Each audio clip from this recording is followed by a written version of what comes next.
a bride who laughed at the funeral and set the village whispering for years.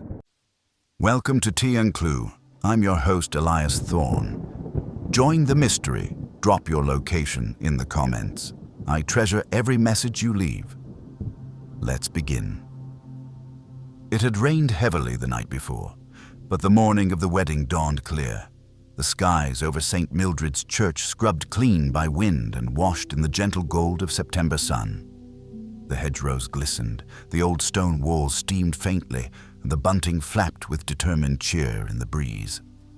By 10:30, the villagers of Netherwotton were lining the narrow lanes, adjusting their hats and murmuring politely about the decorations. A wedding always brought out the best in people, or at the very least, their best coats and sharpest opinions. At the center of the day's excitement stood the bride, Miss Emily Deverill, only daughter of the late Colonel and Mrs. Deverill of Ivyfold. She was marrying Martin Ridley, a London solicitor with glossy dark hair and a well-bred voice, whom she had met on a walking holiday in Cornwall just 6 months before. Very sudden, some said. So very modern, said others. But Emily, radiant in her ivory silk and inherited veil, beamed at them all as if she were above such earthly concerns. She looked both too young and too wise for 26. Her laugh was light, quick, and effortless, like crystal struck by a silver fork. As she walked up the path of St. Mildred's on the arm of her uncle, Reverend Julius Deverill, there was not a frown in sight. Everyone smiled, even sour Mrs. Edgecombe, whose rheumatism often prevented her from smiling at anything except a scandal. The village florist, young Alice Perring, had outdone herself with the white delphiniums and snapdragons that lined the church. Inside, the candles flickered, and the organist, Mr. Tennant, took great pains to stretch every note of Jesu, joy of man's desiring, into something reverent. It was, in short, a perfect English wedding, until the bride laughed. The laughter came just as the vicar, an earnest, balding man borrowed from the neighboring parish due to Reverend Deverill's dual role as uncle and celebrant, intoned the words, "Till death do you part." It was quiet at first, a slight hitch of breath that might have been mistaken for emotion. But it grew, soft, breathy giggles curling through the silence like smoke from a candle. And then it ripened into a musical, unmistakably joyful laugh. Not hysterical, not mad, but delighted, as if the phrase had touched some deep irony only she could see. There was a frozen moment. The vicar stammered. Martin Ridley turned sharply toward his bride, his jaw stiffening. Someone dropped a hymnal. Miss Marple, seated in the fourth pew on the left, next to Mrs. Banwell and in front of the Dobsons, lifted her head slightly. "I dare say it was nerves," murmured Mrs. Banwell, who had once been a nurse and was an authority on such matters. Or champagne. But Emily's laughter had already faded. She shook her head slightly, her expression one of vague amusement. "I'm so sorry," she whispered to the vicar, who nodded and pressed on, visibly rattled. The ceremony concluded with the requisite kiss and applause.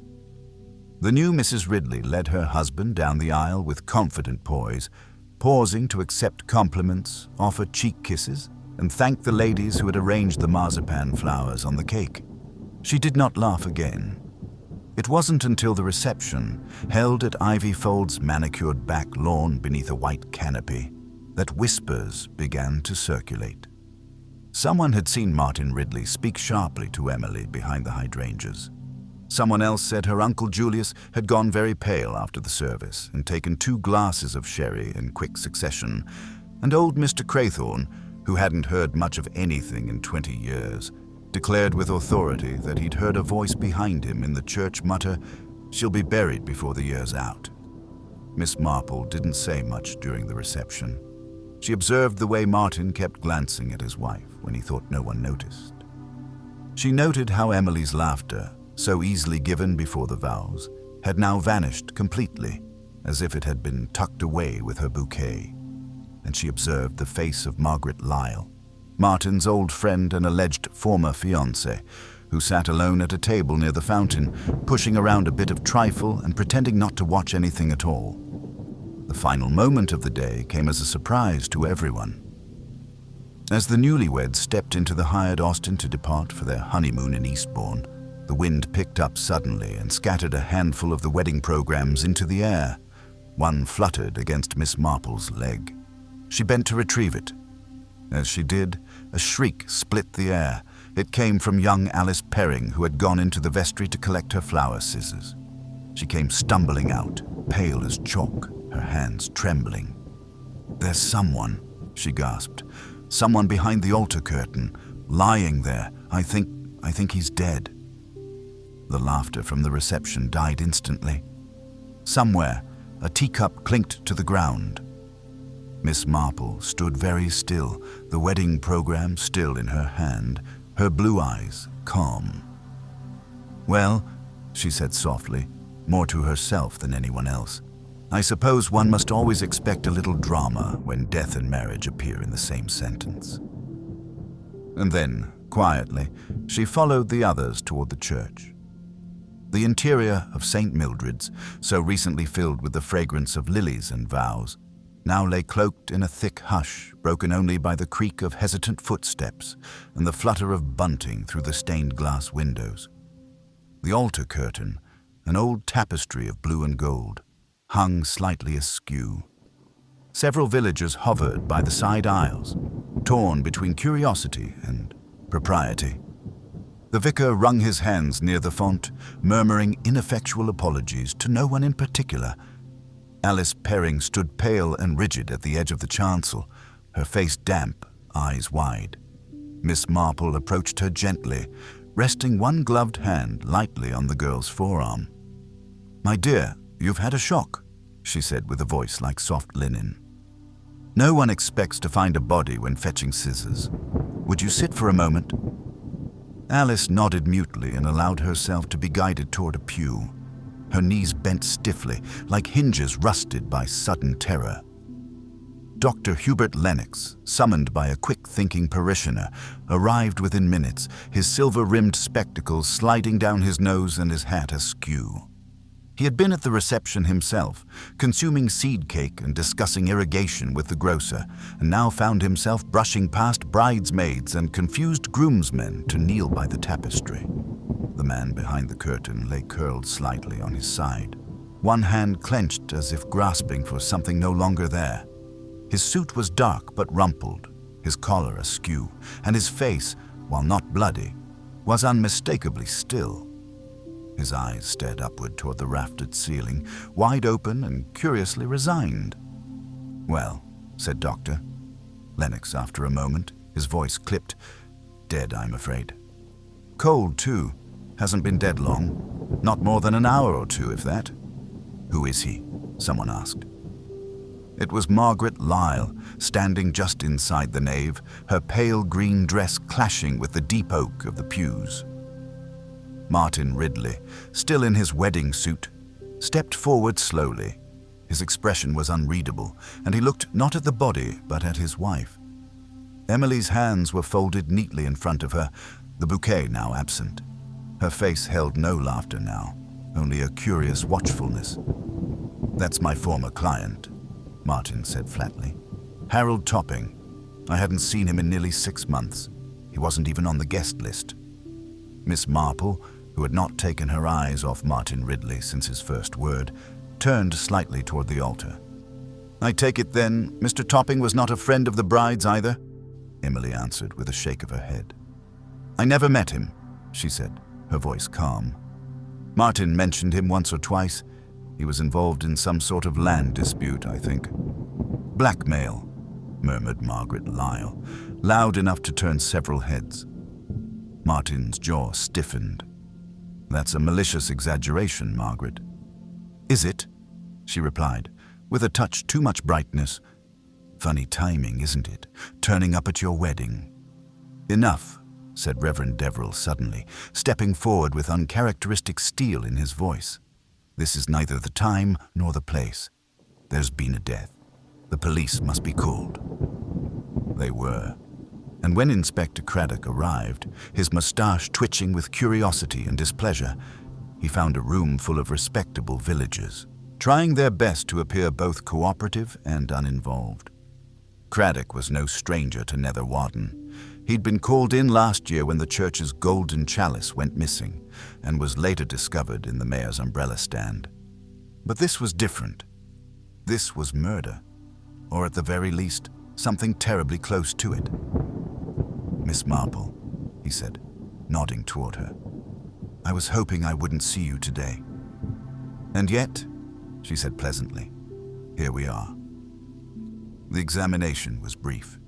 There were no visible wounds on the body, no sign of struggle.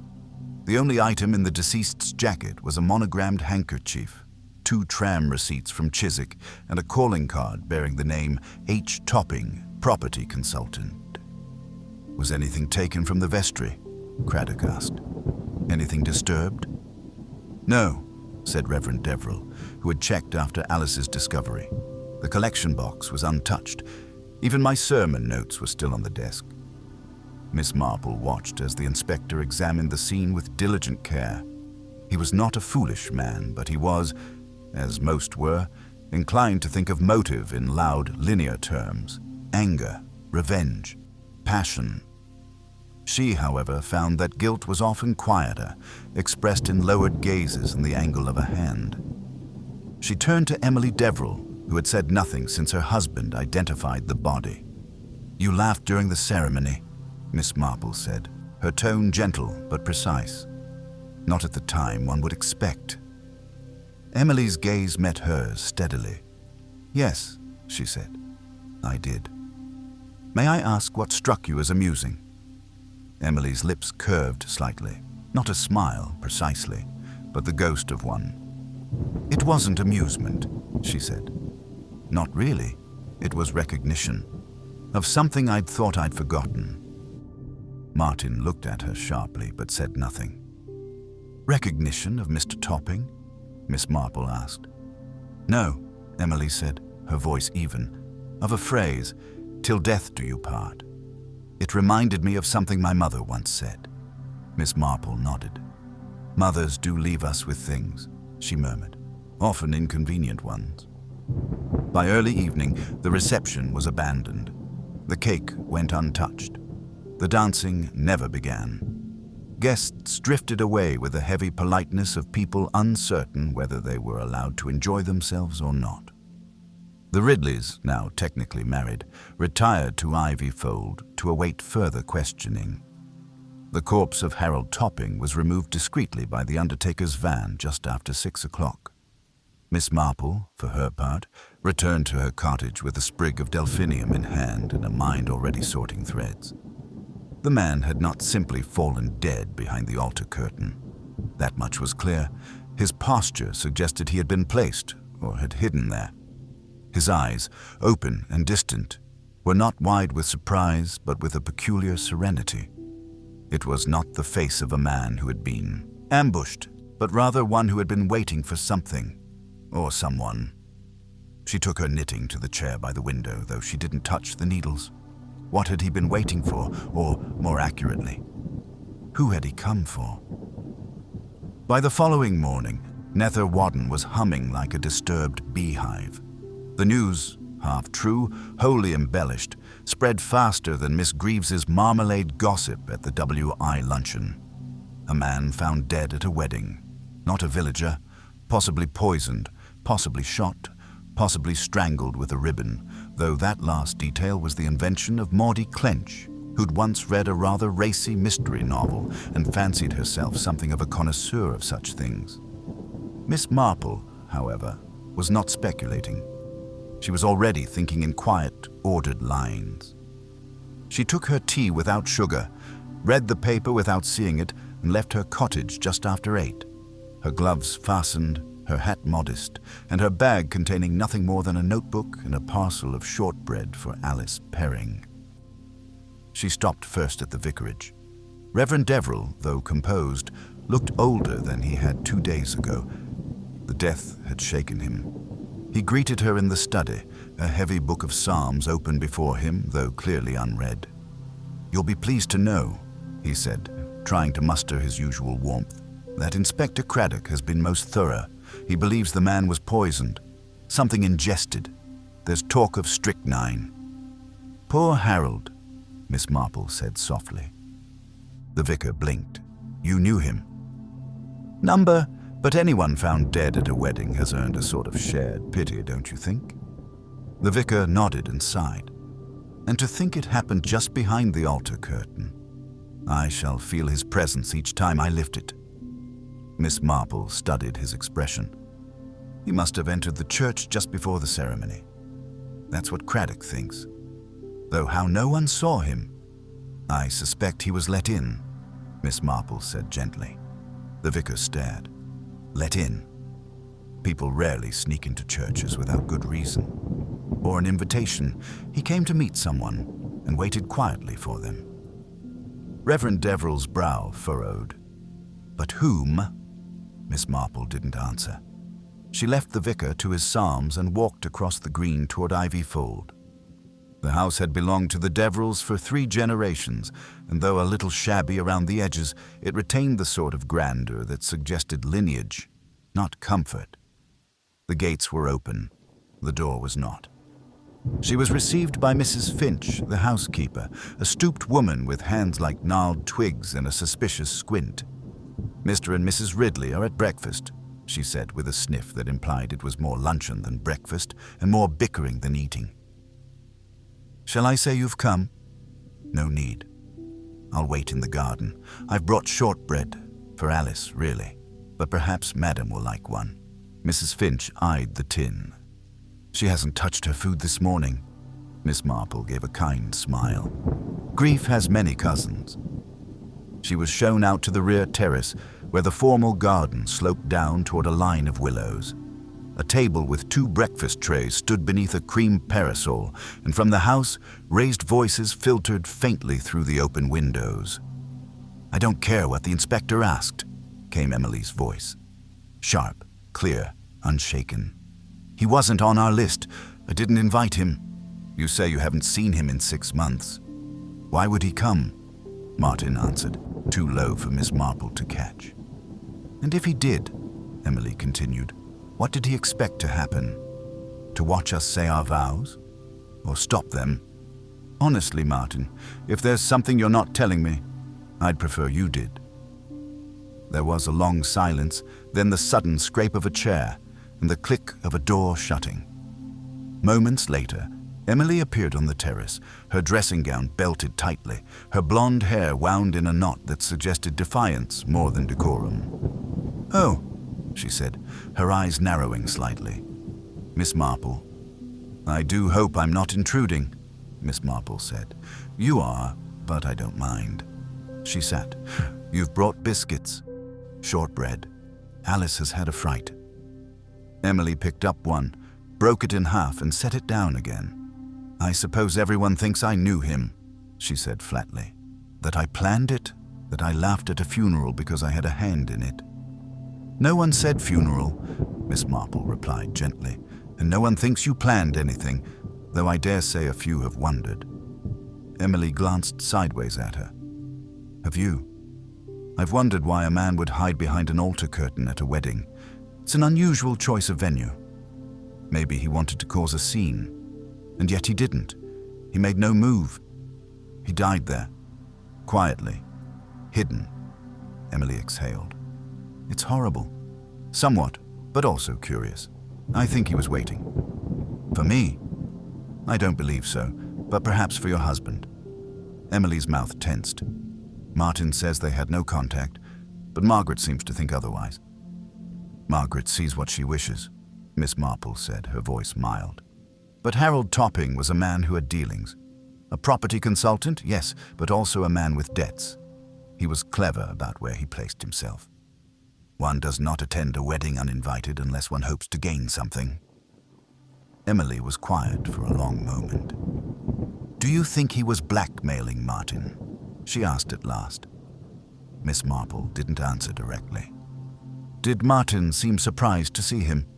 "He was furious. Cold, but not surprised." "Then perhaps your instincts are sharper than you realize." That afternoon, Inspector Craddock called a quiet gathering of those directly connected to the deceased: Emily and Martin Ridley, Reverend Deverell, Margaret Lyle, and, interestingly, Alice Perring. "I believe," he said, "that Harold Topping came to Netherwadden with a purpose. He did not attend the reception, speak to the guests, or cause a disruption. He slipped into the church and waited. That tells us something." "Like what?" Margaret said tartly. "That he was a coward. Or," said Craddock, "that he had reason to avoid being seen, which makes his death all the more suspicious." He paused, then turned to Martin. "Mr. Ridley, did you have any outstanding business with Mr. Topping?" "No," Martin said at once. "He was a client. Difficult. We parted ways 6 months ago." "Over what?" "A dispute. He wanted to sue a neighbor over a hedge encroaching on a footpath. I told him it was futile. He disagreed." "Did he threaten you?" Martin hesitated. "Not seriously." Miss Marple, seated to one side with her hands folded neatly in her lap, tilted her head slightly. "I believe he was known to write letters," she said gently. "The kind people don't show to police." Martin flushed. "Yes," he said slowly. "He sent me a letter 2 weeks ago." Craddock's brows lifted. "You didn't think to mention that?" "I tore it up. It was nonsense." "What sort of nonsense?" Martin met Craddock's eyes, then turned to his wife. He claimed to have found something buried in the foundations of Ivy Fold. Said it was proof of deception, a lie from the past. Emily blinked. "What foundations?" "I have no idea. I thought he was bluffing." Miss Marple's voice was very soft. "And yet he came, and died." No one spoke for a long moment, but in her mind, Miss Marple had already begun sifting through the layers, not of foundation or house, but of people. Lies, like seeds, rarely stayed buried, and in Netherwadden, even the past had roots that reached the surface. It rained again that evening, the kind of fine, persistent drizzle that softened the edges of the hedgerows and made the flagstones at the church slick underfoot. From her front window, Miss Marple watched as 2 figures passed beneath umbrellas. Margaret Lyle in her belted raincoat and Reverend Deverell beside her, speaking with evident urgency. Miss Marple noted the angle of their heads and the quick rhythm of their steps. People rarely walked that fast unless they were running from something or toward it. She did not follow. She simply folded her knitting, put the kettle on, and waited for the telephone to ring. It did, 23 minutes later. "Ivy Fold," came Inspector Craddock's voice, taut with frustration. "We've had a break-in." She arrived not long after, escorted by the polite young constable posted at the lane. The side door of the house had been forced open, the lock splintered with something blunt and deliberate. Inside, the library was in disarray, drawers pulled, books swept from shelves, a decanter of brandy tipped onto the easy, hearthrug darkening the wool with a slow soak. Craddock stood in the doorway with his arms crossed, his face lined with sleeplessness. Martin Ridley paced near the fireplace, disheveled and silent. Emily was seated near the window, a blanket over her knees, her fingers pressed against her temples as though trying to contain something before it escaped. "Nothing taken," Craddock muttered. "Not visibly. Not silver or cash. Just this room, thoroughly searched." Miss Marple stepped carefully over a fallen ledger. "This is where Mr. Topping claimed to have proof?" "So it would seem." Craddock ran a hand through his hair. "But if he had anything here, it's gone now. Or he never had anything at all, and someone wanted to make it appear otherwise." Emily raised her head. "You think someone's pretending there was proof?" "I think someone's looking for it," Craddock said, "and that frightens me more." He turned to Martin. "You said he sent you a letter. Where did you destroy it?" "The bin," Martin muttered. "At the office. Days ago. Anyone see it?" No. Craddock turned to Miss Marple. I don't like it. Topping turns up at a wedding, dies mysteriously, and now someone rifles through this place looking for a phantom document. Whatever he had, real or invented, he clearly believed it held power. And someone else believed it too, Miss Marple said gently. Emily exhaled. We're not safe here. Miss Marple's gaze fell briefly on her. I wonder, she said softly, if Mr. Topping knew who would come looking after him. Craddock glanced at her, brow arched, but said nothing. The following morning brought a peculiar discovery. Young Alice Perring, recovering from her fright and now working to tidy the church, found a small envelope wedged between two hymnals in the second pew. It was addressed simply, M.R. Craddock read the note aloud that afternoon in the presence of Miss Marple, the Ridleys, and Reverend Deverill. The paper was creased, the ink hastily written. You thought you could hide it, but I saw what was done. Ivyfold's bricks don't keep secrets. Bring what you owe me. I'll be waiting. There was no signature, just the faint trace of a thumbprint in the corner. Martin turned pale. He must have dropped it, or meant to pass it to me during the ceremony. Or left it there deliberately, Miss Marple murmured. Craddock shook his head. We need to know what he meant by what you owe me, and what he saw. Silence followed. Outside, the sun returned, shy and filtered through the cloud, giving the village a deceptive air of peace. Later that afternoon, Miss Marple visited Ivyfold once more. This time, not for answers, but for memories. She asked to see the cellar. Mrs. Finch, the housekeeper, frowned at the request, but relented. The steps were stone, narrow and cold, and the air carried the dry, sour smell of chalk and rusted iron. Shelves of preserves lined the far wall.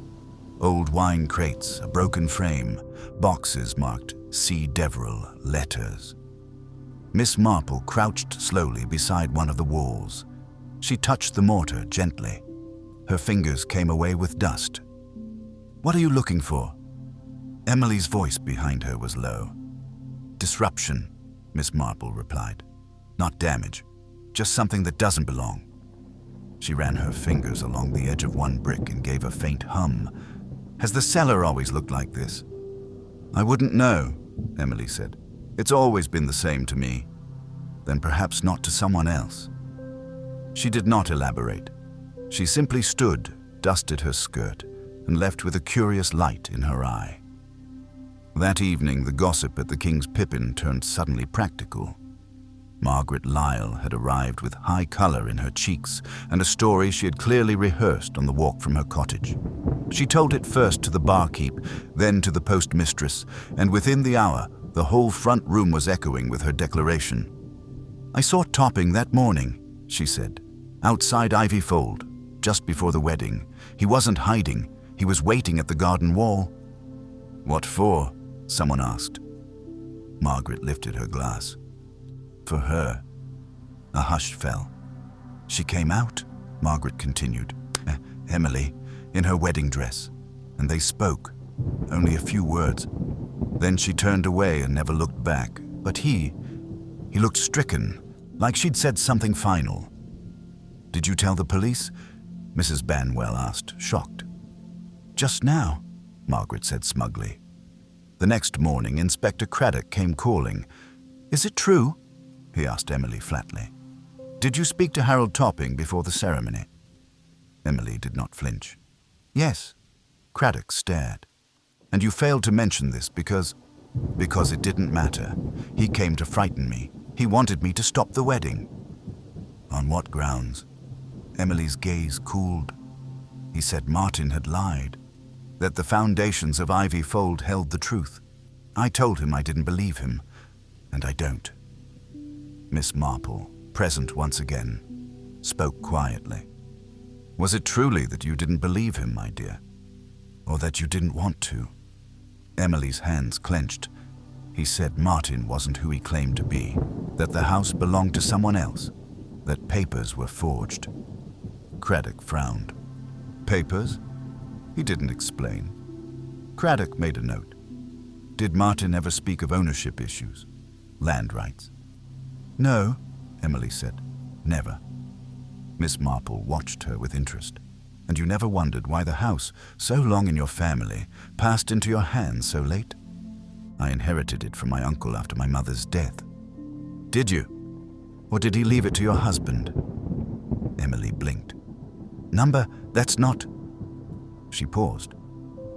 Craddock looked up sharply. You don't sound certain. Emily stood suddenly. I need to see the will. And in that moment, Miss Marple was quite certain that Harold Topping had seen something very few ever do. A carefully built lie beginning to crumble, not with thunder or fury, but with the soundless crack of dry mortar deep beneath the floorboards. The reading room at Ivyfold, once home to afternoon tea and Colonel Deverell's copy of the Times, had become a place of silence and rustling papers. The original will, retrieved from the solicitor's office that same afternoon, sat on the polished desk, its envelope crisp with disuse. Emily stood beside it, arms folded tightly across her chest, her expression unreadable. Inspector Craddock, with his usual deliberate thoroughness, unfolded the document and read the final paragraph aloud. The words were blunt, clear, and undeniably inconvenient. I, Julius Matthew Deverell, being of sound mind, do hereby leave the estate known as Ivyfold, including its lands and house, to Mr. Martin Ridley of London, solicitor, for services rendered, effective upon my passing. A pause. The air thickened. Emily's voice was low. He left it to Martin. Her uncle, seated in a corner of the room with a hand pressed to his cheek, nodded faintly. He saved me, he said. There were financial difficulties, matters I didn't wish made public. Martin managed the debts, the legal work. Without him, the house would have been sold. He faltered. I owed him everything. But not me, Emily said quietly. Miss Marple did not speak. She watched Emily, noting the tension in her shoulders, the glassy stare that held not surprise, but revelation. It was not the fact of the inheritance that troubled her. It was the confirmation of what she had, perhaps, already guessed and pushed aside. Martin cleared his throat. I didn't think it mattered, he said, as if it were something forgettable. When we got engaged, it felt like it would all come round again to her, so I didn't say anything. You didn't think it mattered, Emily repeated, her eyes still on the will, that this house was yours before we even met, that you let me believe it was part of my family's legacy still, that you let me host my wedding here, like it was mine. Martin shifted. I didn't let you. Emily, come now, that's unfair. I loved you. Miss Marple's eyes, calm and clear, rested on him. And Harold Topping knew this? Martin hesitated. He must have known. He handled some of the transfers. I didn't think he'd return. He was disgruntled. Erratic. Erratic, Miss Marple repeated softly. And still precise enough to leave a note in a hymnal, find his way into the church unseen, and die before anyone could stop him. Craddock folded the will and placed it back on the desk. Whether Topping's death is connected to the will or not, it's clear he believes something had been buried. Something Martin wanted to keep hidden. If that's true, we must now consider motive very seriously. Martin turned toward the inspector, brow furrowed. You're not suggesting, I'm suggesting that someone might have felt desperate enough to remove him from the picture. Poison is not a crime of passion. It's slow, it's methodical, and it requires access. Access to what? Emily asked. To Topping's food, drink, or trust, Craddock replied. If he came to confront Martin, he might have met with him earlier that morning, or even the night before. I never saw him before the ceremony, Martin said flatly. But someone did, Miss Marple said, her voice quiet. Craddock turned to Emily. You confirmed speaking with him just before entering the church. Could he have consumed anything then? Something given? No, Emily said after a moment. We didn't even touch. He was standing by the garden wall. He spoke in riddles. I told him to go. Did he mention the will? No, she replied, her voice sharper now. He said Martin would betray me, that I didn't understand what was beneath my feet. And you told Martin? Miss Marple asked gently. Emily looked down. Number I didn't. Craddock's voice came slowly. Because you thought Topping was mad? Because I thought he was telling the truth, she whispered. A silence fell. Outside, a rook called from the trees. Inside, the atmosphere shifted. Thin, expectant. It was Reverend Deverell who broke it. Miss Marple, he said quietly. You mentioned the cellar. Yes. You believe Topping found something there. I believe he was led to believe something could be found there. A brick loosened just enough. A story about buried secrets. But I wonder, if I may... She turned toward Martin. Was Harold Topping the only man who knew the full contents of the will before your marriage? Martin stiffened. He wasn't even meant to. But he did know, which means, if something happened to him, it would serve someone who feared what else he might reveal. Someone who knew that the next step in his campaign would be public. Loud. Craddock tilted his head. Are you suggesting someone other than Martin had a motive? Miss Marple nodded slightly. More than one. Mr. Topping was not a subtle man. He made threats, held information over people, wrote letters. His death was no spontaneous thing. It was a silencing. Emily's voice, when it came, was thin and dry. But what proof is there? If it wasn't Martin, then who? Miss Marple folded her hands. Let's consider who else knew Topping's habits, who had reason to want this wedding to proceed quietly, who was close enough to observe it all, and perhaps, in some forgotten moment, offered something as simple as a cup of tea. Alice Perring, quiet and skittish, had been the florist's assistant, the errand runner, the one who lingered near the vestry to gather supplies. She'd also delivered refreshments from the church kitchen that morning. The detail, so mundane, now prickled at the back of Miss Marple's mind like a splinter half forgotten. Miss Marple rose and turned to Craddock. I think it's time we spoke to Alice again. Craddock blinked. You believe she's involved? I believe, Miss Marple said softly, that she saw something, or did something, not out of malice, but out of loyalty, and perhaps love. Craddock's face darkened. Love? Miss Marple nodded. It is a very quiet thing sometimes, and sometimes it chooses to defend not the person it loves, but the life it wants to preserve, at any cost. Craddock sighed. All right, I'll send for her. But Miss Marple had already begun gathering her things. Her gaze was thoughtful now, not hard, not even urgent, but gently sorrowful. She had seen that look before, in a garden years ago, when a maid had fed a dog the wrong food to hide her employer's secrets. People always imagined murder came with fury and noise, but more often it arrived on tiptoe, with a tray and a teacup and a smile. Alice Perring stood near the entrance of the church hall, her coat pulled tight around her thin frame despite the mild weather. Her eyes, wide and anxious, shifted from Miss Marple to Inspector Craddock and back again. She was not often at the center of anything in Netherwoden. Usually she fetched, arranged, swept up. But now she stood in the low glow of the late afternoon sun, caught in a silence that pressed down harder than any words. We just need to understand what happened the morning of the wedding, Craddock said, keeping his voice measured.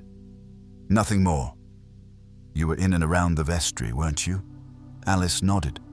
I was bringing fresh flowers for the altar. Mrs. Felton wanted blue delphinium, but the lilies hadn't opened properly, so She trailed off, blinking quickly. I was trying to make it perfect. No one doubts that, Miss Marple said gently. You take great care in your work. I remember the lilies you arranged for the Easter service. They were very fine. Alice looked down at her feet.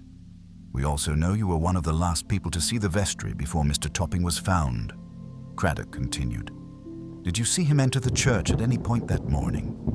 She shook her head. I didn't know he was even there until I found him. Did you speak to anyone that morning? Miss Marple asked. Before the service began? Just Mrs. Finch. She brought tea for the vicar and for Reverend Deverell. I helped carry the tray to the side table near the vestry. I remember because the china was heavy, and the vicar doesn't take milk. Miss Marple watched her steadily. And did anyone else take a cup? Perhaps someone you weren't expecting to see? Alice hesitated.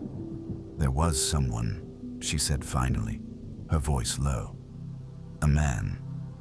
I didn't see his face clearly, just the back of him. He was in the corridor between the sacristy and the organ loft. He moved quickly when I looked up. I thought he was part of the choir or one of the sound engineers. He wasn't wearing a jacket. What time was this? Craddock asked. A little before 11, just after I set down the tray. Miss Marple leaned slightly forward. And did you notice if anything had been taken from the tray? Alice frowned. There were 3 cups. One was missing when I came back 5 minutes later. I thought maybe Reverend Deverell had carried it into the pulpit. Craddock exhaled, but he hadn't. No, Alice whispered. He said he never touched it. Miss Marple nodded slowly. You see, my dear, I think what you noticed matters a great deal. Someone moved through that church with purpose that morning. Someone knew that Mr. Topping would be waiting quietly behind that curtain and brought something to make sure he stayed quiet. Alice's hands trembled at her sides. You think I should have stopped it? I think, Miss Marple said kindly, that you were in the way of something much older than you, and that you still may be the only person who saw the truth. Craddock cleared his throat. What about the tea itself? Do you remember which cup was taken? The blue one, the one with the little gold band. It's always set out for the Reverend. And you're sure that's the one missing? Yes. Craddock looked grim. We'll need that tea set, and what's left in the pot. I'll get it. Alice disappeared into the vestry, leaving Miss Marple and the inspector alone in the hush of the side aisle. She's telling the truth, Craddock murmured. Yes, Miss Marple said softly, and more than she knows. Someone watched that tray and waited for the right moment. Someone who knew Topping had made himself a threat, but who couldn't risk a confrontation in public. Martin? Miss Marple turned her head slightly. He had reason, yes, but not, I think, the opportunity. He was surrounded by people all morning, but what of the one person who moved quietly, knew the house inside and out, and had reason to keep everything exactly as it was? Craddock blinked. Mrs. Finch? Miss Marple said nothing. By the time the tea set was delivered into evidence, the church had emptied of all but the vicar and a few lingering volunteers. Miss Marple returned to Ivyfold alone, her steps slow along the gravel path. Inside, she found Mrs. Finch in the kitchen, kneading pastry with firm, practiced hands. The air smelled faintly of nutmeg and old flour. It was a room that had seen decades of order, of carefully folded linens and stacked tins, of murmured prayers over hot tea and silent decisions behind closed doors. I thought you'd come, Mrs. Finch said, not turning around. You've always known this house best, Miss Marple replied. Mrs. Finch pressed the dough flat, then folded it again. That's what they say, though nobody listens.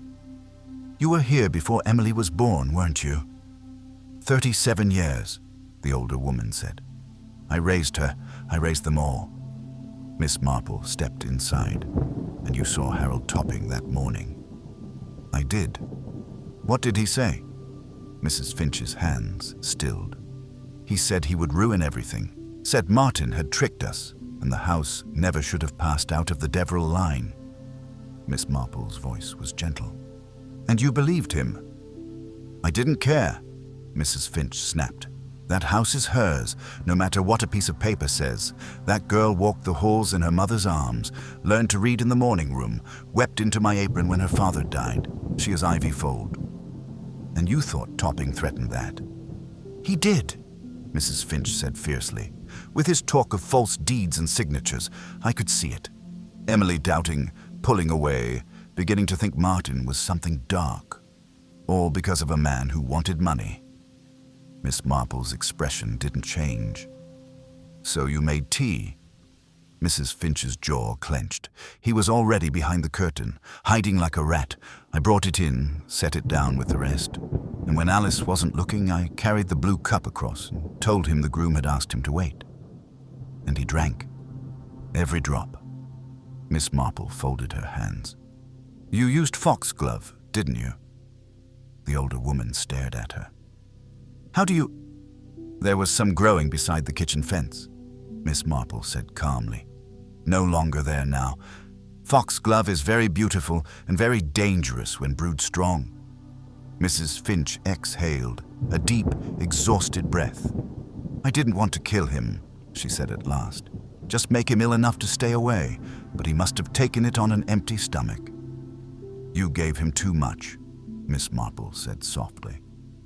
I gave him what he deserved.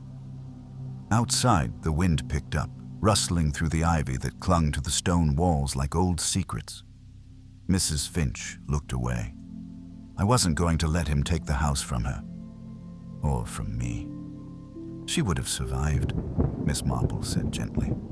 But now she will grieve. Not just for a man she barely knew, but for the trust she placed in you. Mrs. Finch closed her eyes. She won't forgive me. No, Miss Marple said, but she might understand. Craddock arrived moments later, and the confession was taken quietly. No handcuffs, no shouting, just the lowering of eyes and the slow turning of years. By nightfall, the house was silent again. But in her cottage, Miss Marple sat at her table with the remains of her tea cooling beside her, watching the last of the dusk fold over Nether Wodden like a blanket pulled up to the chin. Murder, she thought, so rarely arrives in thunder. It comes in quiet moments between the cracks of duty and love, and it wears a familiar face. The morning after Mrs. Finch's quiet confession, Nether Wodden exhaled in that peculiar way English villages do when scandal shifts from fresh wound to folklore. The news had spread with efficiency, but little spectacle. No police sirens, no handcuffed departures, only the quiet knowledge that something dark had happened in the shadows of ivy and stone, and that justice, in its gentlest form, had come calling with tea and questions. At Ivy Fold, Emily moved through the drawing room like a figure half woken from a dream. The curtains had been drawn open to let in the soft, watery light of early spring, but she seemed impervious to it, her hands folded, her thoughts elsewhere. She had not cried, not in front of anyone, but there was a stillness in her movements now, the kind that follows a quiet shattering. Miss Marple arrived just before 10. She was shown in by a replacement housemaid from the village, a plain girl with large hands and the tentative manner of someone who had never stepped through the front door of Ivy Fold before. Emily rose as Miss Marple entered, her face unreadable. "You knew," she said without preamble. "Didn't you?" Miss Marple did not pretend surprise. "I suspected. I feel as though everyone else knew too, except me." "No," Miss Marple said gently. "Only a very few, but the people who matter most always suspect the truth before they admit it." Emily turned toward the window. "I keep thinking of all the mornings I sat with her in that kitchen, the stories she told me, the way she brushed my fringe when I was little, how she used to tuck lavender in my pillowcase. She gave me everything and took everything away." "She gave you what she could," Miss Marple said softly, "and took what she thought would protect you. The tragedy is that both were done with love." Emily's throat tightened. "Do you think she hated Martin?" "No," said Miss Marple, "but I believe she feared what he represented. He was the first person who could take Ivy Fold from her without lifting a finger." She poisoned a man. She feared she would lose everything that had shaped her life. That shaped your life. Emily turned sharply. That isn't an excuse. No, Miss Marple said again. It is not, but it is a reason. They were quiet a moment, the only sound the ticking of the old clock in the hallway, steady as breath. Do you know what Harold Topping really found? Emily asked. Or was it all bluff? Miss Marple's expression was unreadable. There is something in the cellar. Emily blinked. You found it? I found part of it, Miss Marple said carefully. It wasn't a deed or a will, nothing so formal. It was a bundle of letters, poorly hidden behind the old wine crates. Dated some 20 years ago, correspondence between Reverend Deverell and a solicitor in London. They discussed the quiet sale of a portion of Ivyfold's land, sold without Mrs. Deverell's knowledge to cover gambling debts the Reverend had accumulated as a young man. Emily's mouth parted slightly. The proceeds went through a series of transfers and eventually vanished into an account under a false name, Miss Marple continued. The paper trail was faint but visible to someone who knew where to look. And Harold Topping had known. He had worked briefly for the solicitor's firm, and I believe he discovered the letters while clearing out old files. When he learned that the house had passed to Martin Ridley, who happened to be his former legal adversary, the coincidence proved too tempting to ignore. But the Reverend, my uncle, why didn't he tell me? I believe he was too ashamed, Miss Marple said gently. He was young, frightened, and intended to pay it all back before it mattered. But when your mother died and the estate came under scrutiny, he panicked. Martin offered to help, for a price. Your uncle gave him the house and kept his secret. Topping knew that too, and in threatening to expose it, he threatened both men. Emily sat down slowly. So the entire inheritance, the idea that I was preserving something sacred. You were preserving something real, Miss Marple said, but not unspoiled, and certainly not untouched by weakness. The idea of legacy is often painted prettier than it lives. Emily pressed her palms to her eyes. I'm tired of lies. Miss Marple watched her for a moment, then reached into her handbag and removed a folded sheet of paper. I believe this belongs to you. Emily took it with trembling hands. It was one of the letters, on old yellowing stationery, bearing her uncle's careful hand. I fear I have bound this house in chains of my own making. What began as an act of survival has become a weight I cannot lift. If you ever read this, I pray you forgive me. Not because I deserve it, but because you deserve peace. She looked up, tears finally at the corners of her eyes. He wrote this. Miss Marple nodded. And you just found it? I think, Miss Marple said, her voice barely above a whisper, it was waiting to be found. Outside, the clouds shifted, and the early sun found a patch of clear sky. A single beam fell across the drawing room, catching the dust in the air like a memory made visible. Later that day, Inspector Craddock visited Miss Marple's cottage with his hat in his hand and a troubled look on his face. He sat in the armchair near the fire while she poured the tea. Doesn't sit well, he said, sipping. No court. No arrest. Just an old woman fading into the background. Miss Marple offered a small smile. Justice isn't always a matter of courtrooms. No, but it should reach them sometimes. She confessed, Miss Marple said, fully and freely. Her health is failing and her time, I suspect, is short. She'll live under scrutiny, watched until her last day. She has no illusions.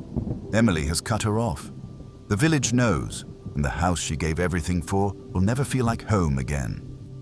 Craddock shook his head. You always find the gray in everything. I find the people, she corrected gently. And people are never quite one shade or another. He didn't argue. As dusk crept in again, Miss Marple walked slowly through her garden, inspecting the stems of the late-blooming snowdrops. The air smelled of damp earth and fading secrets. In the distance, the ivy on Ivyfold shimmered in the last of the light. And inside, a young woman began sorting through letters, ones she hadn't written but would now answer in her own way. Murder had come to Netherwarden. It had arrived wearing a face everyone trusted, and it had left behind no scandalous headlines or sensational trials. But it had changed things. It always did. In time, the grass would grow again over old bricks, and the tea would once more be poured without caution.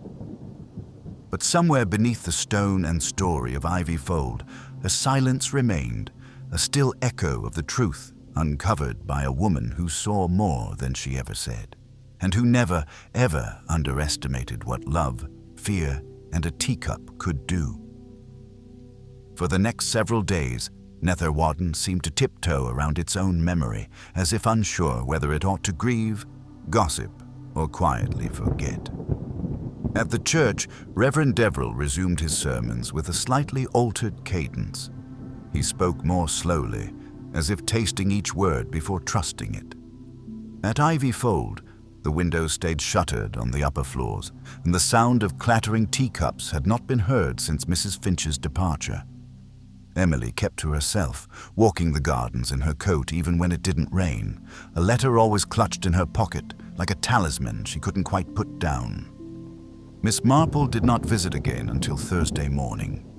She had waited, not out of hesitation, but because she had long ago learned that the most delicate fractures settle best when left alone for a moment. And Emily, though young and composed on the outside, had been deeply struck. Not by death itself. Miss Marple had seen her type before, but by the betrayal that arrived under the guise of affection. It was a wound one did not weep over publicly. She was met at the door by the same quiet maid who now managed the kitchen, a girl with eyes like unpolished brass. Emily was already waiting in the small sitting room off the library, a shawl over her shoulders and a notebook in her lap. "I've been writing," she said without looking up. "Letters?" "Questions," Emily replied. "To myself." Miss Marple removed her gloves slowly and took the offered chair across from her. "It's a good way to begin healing." "I'm not sure I want to heal yet." "No," Miss Marple said gently. "That comes later." For a moment they were silent. Then Emily folded the notebook shut and looked directly at her. "Did you ever think I might have done it?" The question hung between them, sharp and still. "No," Miss Marple said after a beat, "though I wondered if you would let it happen, if the choice came." Emily nodded. "It almost did." "Ah, I hated Harold Topping," she said, voice low but even.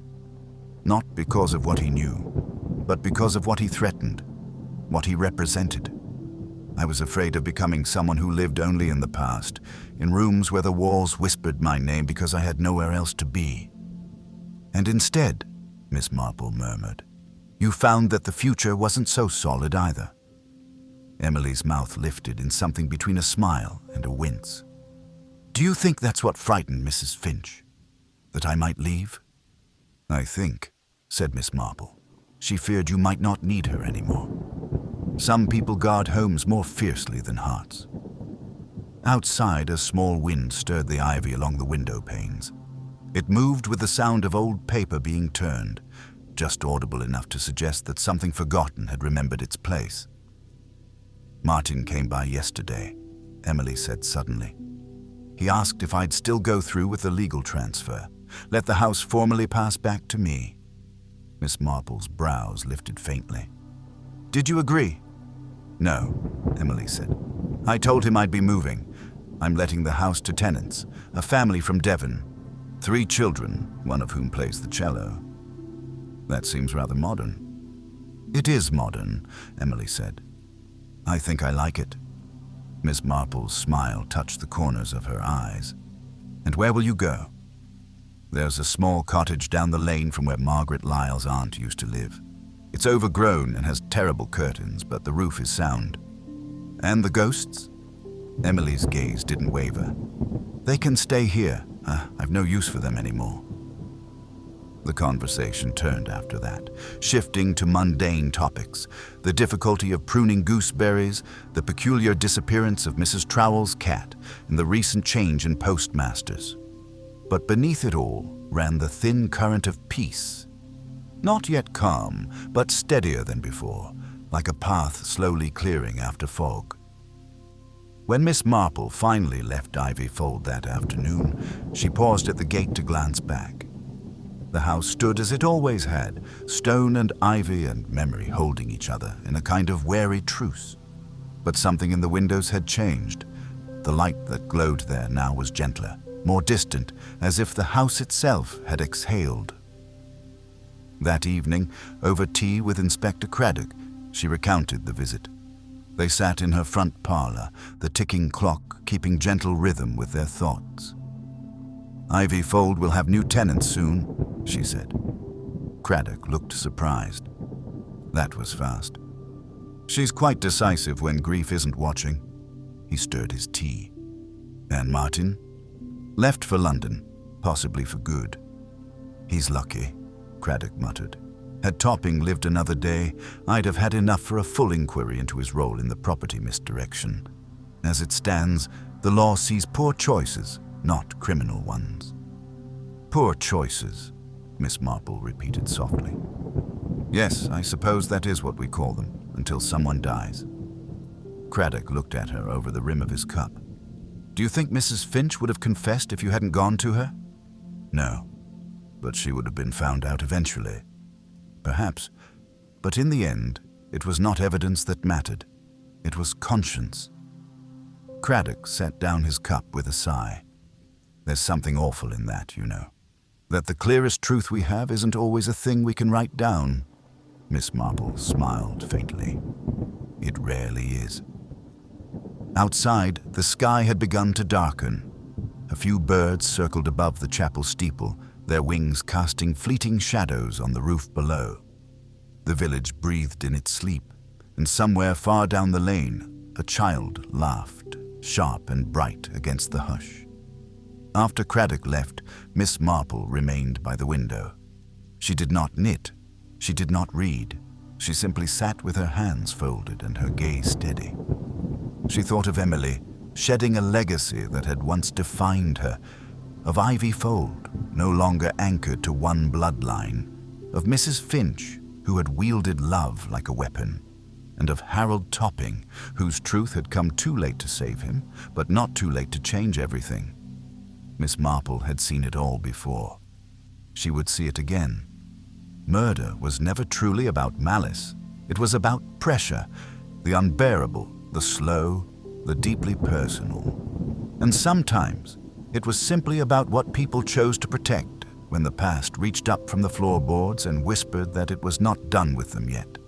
It was nearly a week after the reading of the will, and the weather had turned, as if the sky too had tired of secrets. A quiet drizzle fell over Netherwarden, softening the edges of the cottages and rinsing the mossy walls of the churchyard. The village had begun, with cautious steps, to resume its routines. Post was delivered without whispers. Grocers no longer looked over their shoulders before gossiping, and even Margaret Lyle's voice had grown less sharp at the corners. Yet something in the air still hadn't settled. The facts were known, the confession made, and Ivy Fold prepared for its new chapter. But beneath it all was the low hum of something unspoken, unfinished. Miss Marple sensed it first in Emily's letters. They began arriving 3 days after their last meeting, short notes in a clear slanted hand, never more than a page, but filled with questions that circled the same axis. Did Mrs. Finch act alone? Could Harold Topping have meant someone else? What if he didn't drink the tea willingly? Miss Marple answered only the first two, and even then, with deliberate caution.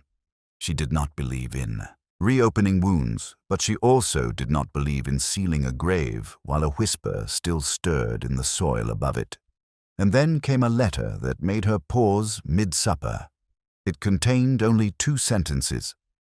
I found something strange in the cellar, tucked inside the base of an old trunk.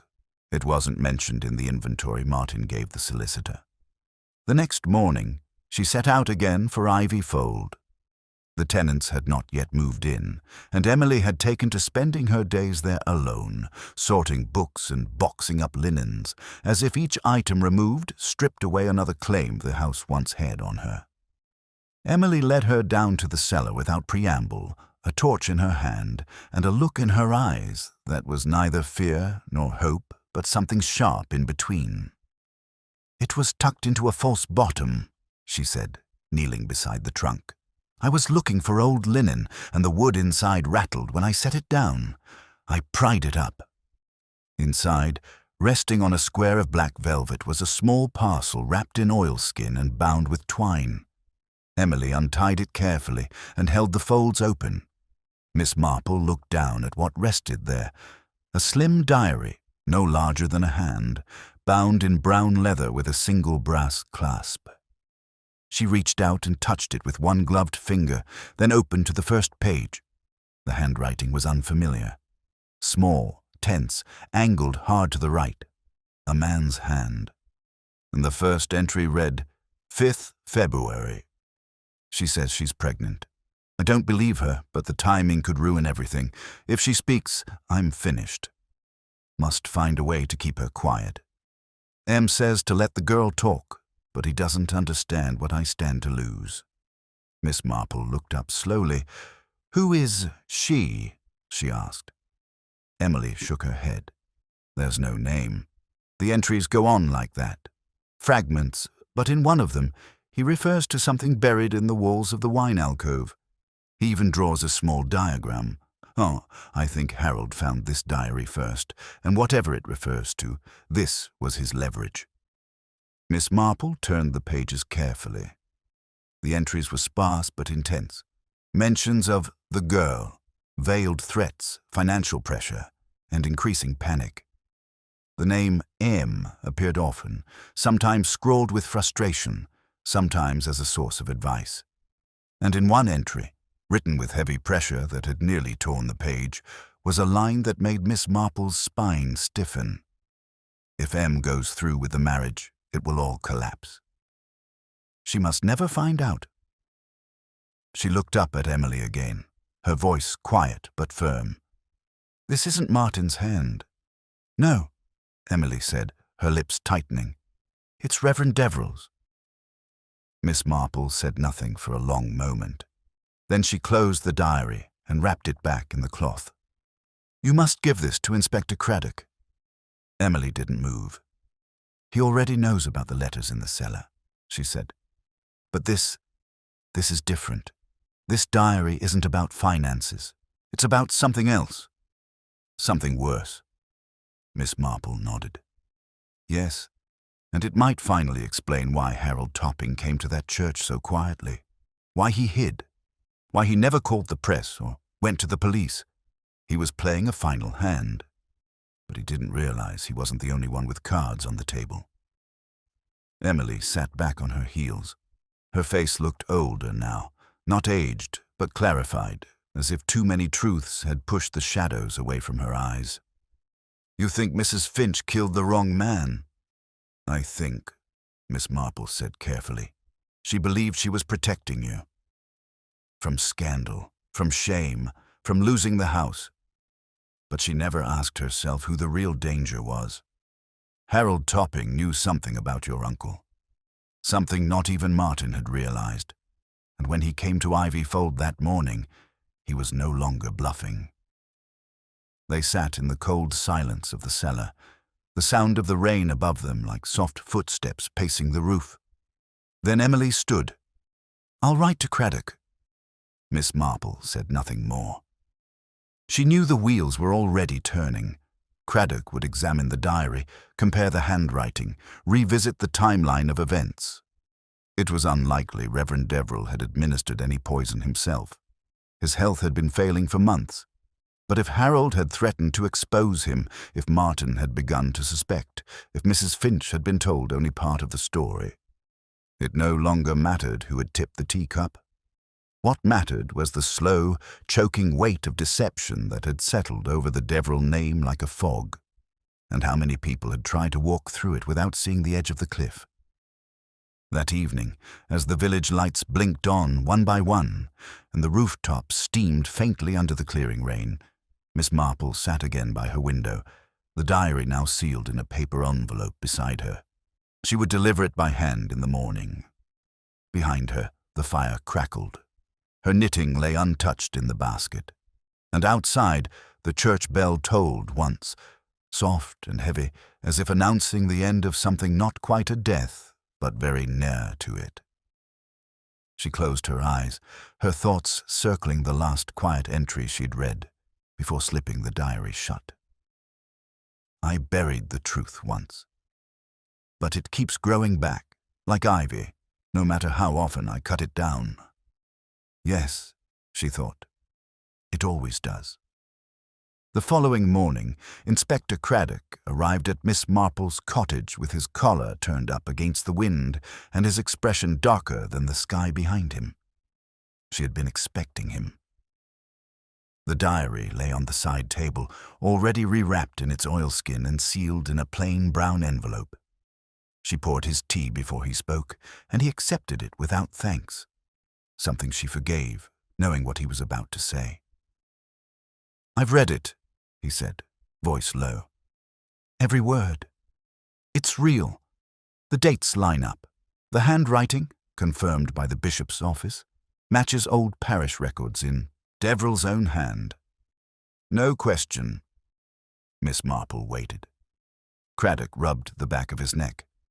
"So we've got motive. The Reverend was facing exposure, possibly not just over the land deeds, but something else. Someone. The girl mentioned in those pages? He never names her, but he writes like a man cornered. And if Harold Topping had this diary, or even just knew about it, it makes his sudden death all the more convenient." "Too convenient," Miss Marple murmured. Craddock nodded grimly. Ivy Fold was sitting atop a rotting beam of secrets. Finch tried to prop it up with poison, but it was always going to give. She poured another cup. "And Emily. Resilient. She gave us the diary and her uncle's old correspondence. She's shaken, but not broken. I think she's more determined now than before." "She always was," Miss Marple said gently. "She simply didn't know it yet." Craddock sipped his tea, then leaned forward. "There's more," he said. "We found what the diagram in the diary pointed to. Buried behind the wall of the wine alcove, just as described. A tin box sealed with wax." He opened his coat and pulled out a photograph. A black and white image, hastily developed, showing a faded birth certificate and a bundle of letters, all addressed in the same slanting script. "The certificate," Craddock said, placing a finger on it. "Name's a daughter, born 25 years ago, mother unlisted, but the letters, those are to her, all unsigned, all from Deverell, and all begging her not to return." Miss Marple's face remained calm, but her eyes had sharpened. "She was real then," she said. "The girl. She was. And if my guess is right, she came back. Quietly. Took a name no one would remember. Applied for the maid's position at Ivy Fold 2 months ago." Miss Marple's breath caught just slightly. Craddock met her eyes. "The new housemaid, the one who answered the door for you. Her name on the form was Rose Pettingill. No local ties, no references. We thought she was just a replacement, someone from the agency, but she's not in their books." Miss Marple stood and walked slowly to the window. The rain had stopped, and the clouds were beginning to lift. The rooftops shimmered wetly in the light. "She must have known who she was," she said, "or guessed, to come back under another name. To see the house, to meet the man who abandoned her." Craddock nodded. "And she was there the morning of the wedding, in and out of the rooms, carrying tea, helping with the vicar's robes, watching everything." Miss Marple turned from the window, her expression unreadable. "And you think she poisoned Topping?" "I don't know," Craddock admitted. "Maybe she did nothing at all. Maybe she just wanted to watch it crumble. But the fact that she disappeared the day after Finch confessed, vanished without a trace, left no note, no address, tells me she was never meant to stay." Miss Marple folded her hands. Or perhaps she saw what needed to happen, and when it had, she saw no further need for herself. Craddock looked weary. "We'll keep looking, but the trail's cold now, and the Reverend's dead. The rest is whispers and weather." After he left, Miss Marple sat for a long time by the fire. She did not touch her knitting. She did not touch her tea. She simply watched the flame and let her thoughts turn slowly in the silence. A child, cast out in secrecy. A man, broken by guilt. A blackmailer who believed the secrets of others would shield him from his own. And a house, proud and rotted, standing just long enough to witness the unearthing of its own buried heart. When she rose again, it was nearly midday. She walked down to Ivy Fold one final time, not to knock, but to stand just beyond the gate. The ivy still clung to the walls, though some of it had browned at the edges, curled by the wind. The windows were open. Emily stood in the drawing room, not looking out, but arranging books along the emptied shelves, her movements slow but unshaken. Miss Marple didn't wave. She didn't need to. Instead, she turned back toward the village, letting the gravel crunch softly under her shoes. The sky was pale now, and the clouds were thinning. Somewhere, the sound of a distant bicycle bell rang out, cheerful and brief, as if the village had finally decided to allow itself a moment of forgetting. But Miss Marple would not forget. Not the laughter at the altar. Not the blue teacup. Not the diary in the wall or the girl with no name who stepped through the house she had never been welcomed into. Justice, she had long learned, was not always a verdict. Sometimes it was a restoration. Sometimes it was a ruin, quietly reclaimed by the ivy. And sometimes it was a woman walking away down a narrow village path, her back straight, her heart unburdened by what she chose to understand. In Netherwadden, the birds began to sing again, and Miss Marple, as always, heard more than they said. The following Sunday, the air in Netherwadden was lighter, as if the village had exhaled a breath it didn't know it was holding. The early church bells rang with a brightness that felt unburdened, and for the first time in many weeks, the pews of St. Mildred's filled without the weight of whispered suspicion. A few villagers glanced over their shoulders now and then, but no one lingered on the past. Mrs. Banwell even complimented Margaret Lyle's hat, though whether from forgiveness or forgetfulness remained unclear. In the fourth pew on the left, Miss Marple sat quietly, her gloved hands folded over her handbag. The sermon was on truth and reconciliation. Reverend Deverell's absence had left his curate in charge, and the young man spoke earnestly, if a touch nervously. He didn't mention guilt. He didn't need to. The walls had heard enough confession for one season. After the service, Miss Marple lingered near the old yew tree where ivy clung and blossoms fell like secrets. Emily found her there, wrapped in a grey wool coat, her hair pinned simply. There was colour in her cheeks again, though not the artificial kind. She looked, at last, like someone who had stepped beyond the shadow of someone else's idea of her. "They're arriving next week," Emily said. "The tenants?" Emily nodded. "The boy plays cello very badly. I've made my peace with it." "And the cottage?" "Mine now," she said with quiet certainty. "It's small and the roof leaks, but the front garden is wild with poppies. I think I prefer it that way." Miss Marple smiled. A poppy is a stubborn flower. It grows where the ground has been broken. There was a pause between them, the soft kind that comes not from discomfort, but from shared understanding. Then Emily spoke again, more softly now. "They'll never find her, will they?" Miss Marple didn't ask whom she meant. She merely shook her head. "Number, I don't believe they will." "She didn't do it, though, the poisoning. You believe that, don't you?" "I do." Emily looked relieved, though she had not realized until that moment that she'd been holding the question in her chest like a breath. "She came back for the truth," Miss Marple said. and when she found it, raw and imperfect, she left. There was nothing left to punish. "She was my cousin," Emily said slowly. "I didn't even know." "She knew," Miss Marple replied, "and she chose not to add one more tragedy to the list. That, I think, was her revenge." Emily nodded. "And Martin?" "Gone. Quietly. Likely to remain so." "Will he be held accountable?" "Some debts," Miss Marple said gently, "are paid in silence, and some in solitude." They walked slowly back toward the lich gate together, passing the stone wall where the first hints of crocus were pushing through the earth. It was not dramatic, but it was insistent. At the gate, Emily paused. "Do you think this will be remembered?" Miss Marple tilted her head slightly. "It depends," she said.